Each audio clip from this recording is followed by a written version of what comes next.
देखें दोस्तों, आज फिर मानसून कई राज्यों पर आगे बढ़ा है। जैसे कि आप देख पा रहे हैं, ये 26 मई में यहाँ पर आ गया था और ये 28 मई में यहाँ से देखिए महाराष्ट्र के विदर्भ के दक्षिणी भागों पर भी पहुँच गया है।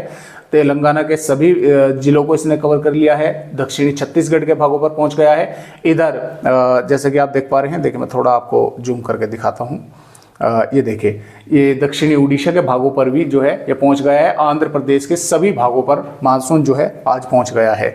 और हालांकि भारत के जो पूर्वोत्तर राज्य है, यहाँ पर जहाँ का ताई बना हुआ है, यहाँ पर आगे नहीं बढ़ा हुआ है।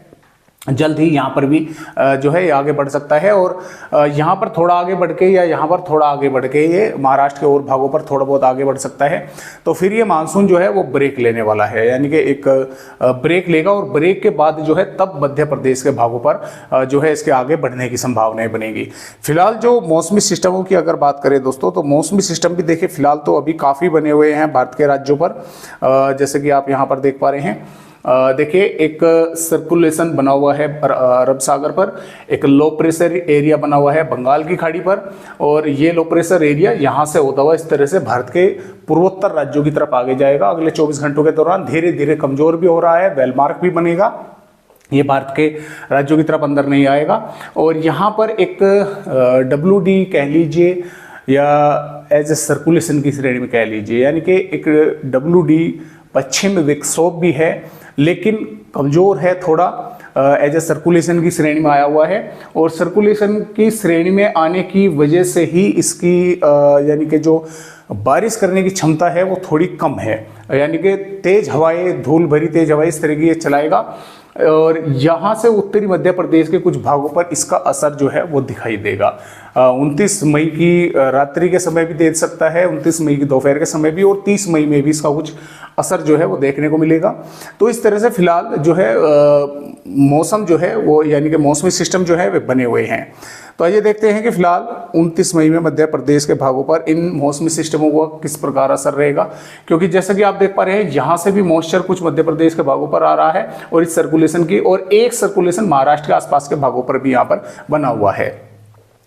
तो जैसा कि आप यहाँ पर दोस्तों देख पा रहे हैं कि जो मध्य प्रदेश राज्य है, मध्य प्रदेश के किन किन भागों पर किस तरह का मौसम रहेगा।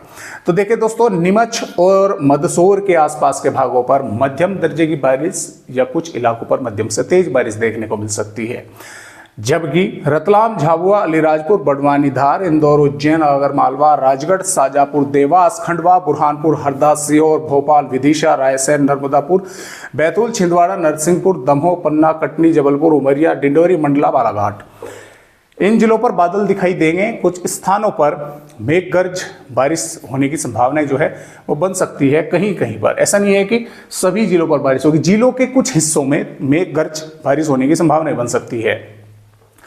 जबकि मुरैना, भिंड, ग्वालियर, श्योपुर, शिवपुरी, दतिया, निवाड़ी और टीकमगढ़, छतरपुर, अशोकनगर, सागर, सतना, रीवा, मऊगंज, सिद्धि, सिंगरौली, महर, शहडोल, अनूपपुर, यहाँ पर लगभग मौसम साफ रहेगा, लेकिन कुछ थोड़े बहुत बादल इन भागों पर भी दिखाई दे सकते हैं।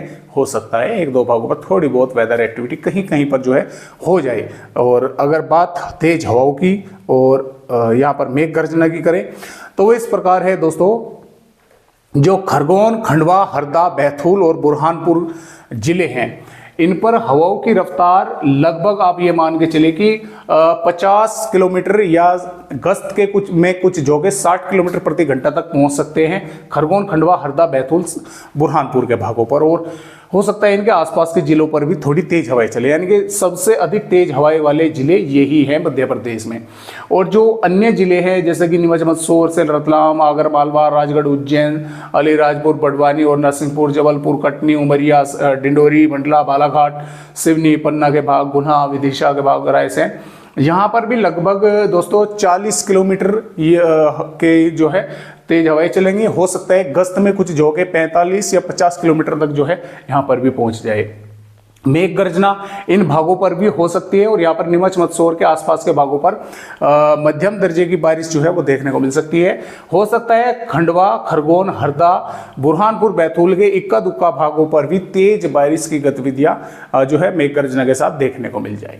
तो इस तरह से मध्य प्रदेश राज्य का मौसम रहेगा आने वाली यहाँ पर 29 मई में। और आगे की वेदर रिपोर्ट पर अगर नजर डालें तो ये वेदर रिपोर्ट 30 मई की है। 30 मई में जैसे कि मैंने आपको बताया था कि कुछ थोड़ा सा असर उत्तरी भागों पर दिखाई देगा WD का, और पूर्वी भागों पर यहाँ पर भी कुछ स्थानों पर मॉइस्चर रहेगा, बारिश होने की संभावना है। उमरिया, डिंडोरी, शहडोल, अनूपपुर के आसपास के भागों पर दिखाई देगी। टीकमगढ़, छतरपुर के भागों पर भी बादल रहेंगे।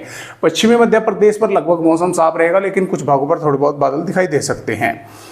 31 मई में लगभग मध्य प्रदेश का दोस्तों मौसम बिल्कुल साफ बना रहेगा, थोड़े बहुत बादल दिखाई दे सकते हैं। 1 जून में भी लगभग मौसम साफ रहेगा। 2 जून से देखें एक और नया WD आएगा, वो थोड़ा कुछ ताकतवर रहेगा, उसकी वजह से फिर मध्य प्रदेश के कई भागों पर बादल दिखाई देंगे, तेज हवाएं चलेगी, थोड़ी बहुत मेघ गर्जना के साथ बारिश होने की संभावनाएं बनेगी। यहाँ पर 3 आने वाली जून में भी मध्य प्रदेश के कुछ भागों पर तेज हवाएं, मेघ गर्ज, बारिश होने की संभावनाएं रहेगी। 4 जून में भी, 5 जून में भी और 6 जून में भी संभावनाएं बनी रहेगी। लेकिन 6 जून में WD की वजह से नहीं, अरब सागर के मॉइस्चर और बंगाल की खाड़ी का मॉइस्चर आने की वजह से थोड़े बहुत बादल दिखाई दे सकते हैं। तो फिलहाल आज की वीडियो में बस मध्य प्रदेश भाइयों को इतनी जानकारी। एक नए अपडेट के साथ फिर मिलेंगे, तब तक के लिए सभी दोस्तों को नमस्कार।